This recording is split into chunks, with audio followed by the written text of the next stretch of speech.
Hello friends, welcome back to my YouTube channel. I am Himanshu Sinha and today I am going to teach you all past continuous tense. तो पिछले video में मैंने आपको बताया था क्या होता है प्रेजेंट कॉन्टिन्यूअस या फिर प्रोग्रेसिव टेंस। तो जब कोई क्रिया या काम ठीक है प्रेजेंट में चल रहा है तो हम उसमें क्या यूज करते हैं, हम प्रेजेंट कॉन्टिन्यूअस। और जब कोई काम भूतकाल में मतलब पास्ट में चल रहा था तो हम क्या यूज करते हैं, पास्ट कॉन्टिन्यूअस या फिर प्रोग्रेसिव टेंस। ओके, तो इसमें रहा था, रही थी, रहे थे लगता है क्रिया के अंत में या फिर वाक्य के अंत में, और हमारा पास्ट प्रेजेंट कॉन्टिन्यूअस में रहा है, रही है, रहे हैं लगता था।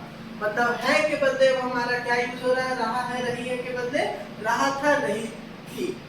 तो जैसा कि पिछले वीडियो में भी बताया था कि एक अफर्मेटिव होता है, एक नेगेटिव होता है, एक इंट्रोगेटिव होता है, एक इंट्रोगेटिव प्लस नेगेटिव होता है, और थोड़ा सा रूल में अंतर पड़ता है। ठीक है, जैसे अगर हम बात करें अफर्मेटिव वाक्य को कैसे बनाना, तो पहले हमको सब्जेक्ट लिखना। सब्जेक्ट मतलब जो उस काम को कर रहा था, ठीक है। उसके बाद हम क्या लिखेंगे, वाज या वर लिखेंगे।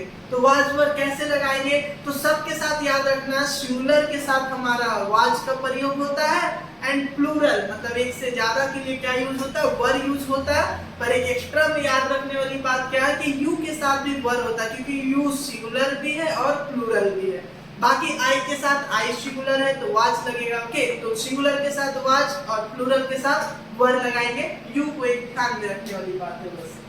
तो जैसे अब देखते हैं कैसे हम अनुवाद कर पाते हैं। तो अफर्मेटिव में मैंने फर्स्ट सेंटेंस लिखा है, मैं अंग्रेजी सीख रहा था। तो मैं का क्या होगा, आई सिंगुलर है इसलिए वाज लगेगा। आई वाज, सीखना का क्या होता है, लर्न। अब देखिए क्योंकि कंटीन्यूअस एंड प्रोग्रेसिव है तो हमारा हमेशा मैंने बताया जब भी कंटीन्यूअस प्रोग्रेसिव ऐसे लिखा रहेगा तो मतलब वर्ब का फोर्थ फॉर्म लगता है, मतलब V1 के साथ आईएनजी, मतलब गो का गोइंग, कम का कमिंग, इस तरह से। तो यहाँ पे लर्न होगा सीखना का, तो लर्न का हम क्या लिखेंगे, लर्निंग। तो आई वाज लर्निंग, अंग्रेजी का क्या होगा, English. I was learning English मतलब मैं अंग्रेजी सीख रहा था। वे लोग झगड़ा कर रहे थे, वे लोग का होता है क्या, दे अब क्या है, प्लूरल है, एक से ज्यादा है तो हम यहाँ पे क्या लगाएंगे, वर। झगड़ा करना क्या होता है, क्वारल, तो हम क्या लिखेंगे, बिल्कुल क्वारलिंग। दे वर क्वारलिंग मतलब ये लोग झगड़ा कर रहे थे। तो अफर्मेटिव को बनाने के लिए सब्जेक्ट के साथ वाज वर लगाएंगे, मतलब वाज अथवा वर लगाएंगे। Okay, according to subject. अब वर्ब का फॉर्म हम बिफोर रखेंगे और ऑब्जेक्ट लगाएंगे। ओके, अब आते हैं नेगेटिव में। नेगेटिव मतलब तुम कमरे को नहीं सजा रहे थे, मतलब नेगेटिव का मतलब क्या है, वाक्य में क्या लग जाएगा, नहीं का प्रयोग करेंगे, है ना। जैसे मैं अंग्रेजी सीख रहा था, मैं अंग्रेजी नहीं सीख रहा था, तो वो नेगेटिव बन जाएगा। तो कुछ करना नहीं है, बस वाज वर में हमको क्या लगाना है, नॉट लगाना है। तो वाज वर नॉट हम बोल सकते, या फिर वाज नॉट का वजन हम बोल सकते, और वर नॉट का क्या बोल सकते, वरन। तो तुम कमरे को नहीं सजाते, तुम का क्या होगा, यू।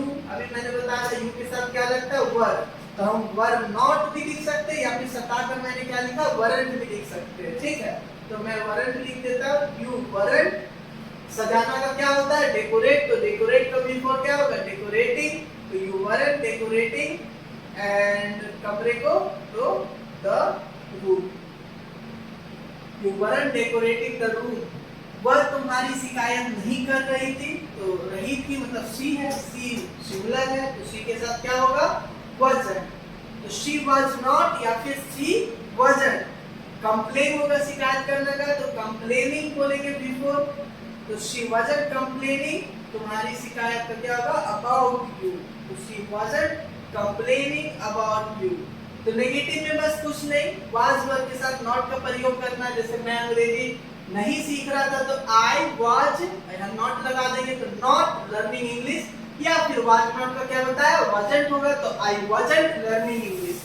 अब बात कर लेते हैं इंट्रोगेटिव। इंट्रोगेटिव मतलब हम कंफर्म होना चाहते हैं कि वो व्यक्ति वो चीज को कर रहा था या नहीं कर रहा था। जैसे क्या रवि कपड़े सिल रहा था, तो हम पूछ रहे हैं। ओके, तो इंट्रोगेटिव में कुछ नहीं, सब्जेक्ट के पहले हमको वाज वर्ब का प्रयोग करना, मतलब जैसा सब्जेक्ट होगा उसके साथ हमको पता है कि वाज लगेगा कि वर्ब, लेकिन उसको हमको क्या सब्जेक्ट के पहले लिखना है। तो रवि है, रवि सिंगुलर है, एक ही आदमी है, तो रवि के साथ क्या लगता है, वाज। तो हम वाज को पहले लिख देंगे। ओके, तो रवि वाज के बदले क्या हो जाएगा, वाज रवि। सिलना का क्या होता है, शिव। तो शिव का बिफोर क्या होगा, शिविंग। तो वाज रवि शिविंग क्लोथ्स। तो क्या रवि कपड़े सिल रहा था, क्या तुम एक छाता खरीद रहे थे? तो तुम का यू होता है, यू के साथ वर लगे तो पहले वर लिख दे रहे, फिर यू हो गया। तो वर यू खरीदना का क्या होता है? परचेज या बाय होता है, तो हम बाय लिख दे रहे। ओके, बाय के साथ आईएनजी लगा देंगे, बाय। और एक छाता क्या होगा? An umbrella.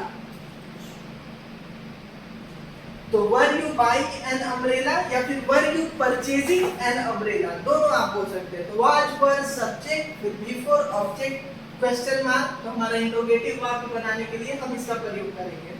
ध्यान रखना, सब्जेक्ट के पहले वाज वर। अब वाज वर कैसे तय करें? तो जो सब्जेक्ट होगा उसके हिसाब से हम लगाएंगे। अब हम बात कर लेते हैं इंट्रोगेटिव प्लस नेगेटिव का। तो मैंने दो रूल लिखा है, दोनों मतलब में क्या अंतर है? एक हम वाज वर के साथ ही नॉट को क्या कर दिए? कॉन्ट्रैक्शन में लिखे हैं, ठीक है। और हम एक बार नॉट को क्या कर दिए हैं? सब्जेक्ट के बाद लिखे, मतलब कॉन्ट्रैक्शन में हटाकर अगर लिखेंगे, जोड़कर लिखेंगे तो वाजंट वरंट, और अगर अलग करके लिखेंगे तो नॉट को हम सब्जेक्ट के बाद लिखते हैं। तो आप ऐसे भी बना सकते हैं, ऐसे भी बना सकते हैं, आपकी चॉइस है। बट ये वाला ज्यादा बेटर है, ओके, क्योंकि जब आप स्पोकन बोल रहे हैं ना, जब स्पोकन में बोल रहे हैं तो आपका ये जल्दी बोल पाएंगे आप, है ना।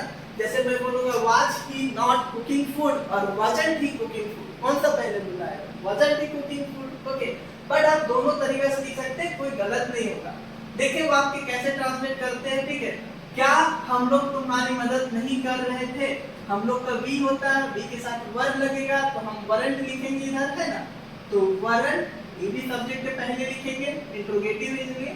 तो वरंट वी हो गया, या फिर हम क्या लिख सकते थे? वर वी नॉट, है ना। तो दोनों आप कर सकते हैं। उसके बाद मदद करना क्या होता है? हेल्प। हेल्प में आईएनजी लगा देंगे क्योंकि बिफोर लगाना। तो वरंट वी हेल्पिंग, तुम्हारा क्या होगा? यू। ओके, क्या तुम नहीं नहा रहे थे?